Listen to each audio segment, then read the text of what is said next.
But there is no question about it that emotionally you are tied up through fascial planes. The medium through which the individual can respond to change of any sort is myofascial, and his safe and speedy escape from emotional rejection patterns is dependent on the resilience of these systems. A man whose myofascial components are in reasonable balance is able to recover his emotional equilibrium thanks to physical elasticity. You see, there is a relationship between thought processes and fascia. Don't ask me what it is, I don't know. Maybe God will tell me someday, maybe He won't. So you see, it doesn't matter which end of the stick you take hold of. You have the same problem. You have the problem of bringing the physiological material body into the place where it can work physiologically, and only then can it work. And you see, once again, you've said to me, you get the sensation at a distance far removed.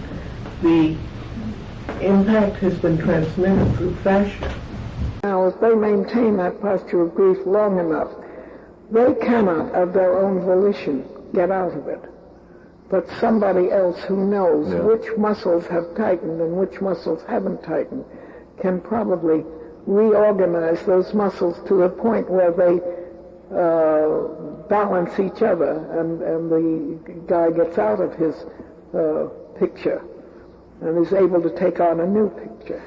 And to those of you who over and over and over again come to me and say, why can't you use anesthesia in this work? Here is the answer. You will never do anything that's so bad without anesthesia that you will damage situations without their being in such misery that you quit.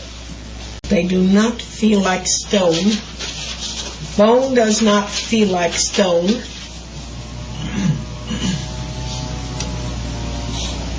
Bone is a living substance, and it's an energized substance, and it's a vital substance.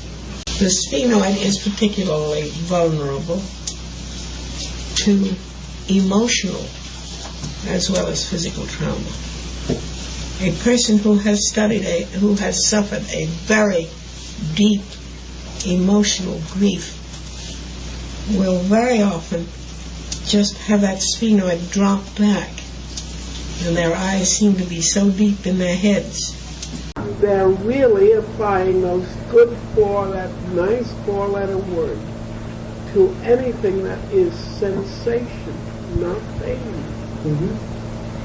And you cannot quickly get them trained to the place where they understand the difference between sensation and pain.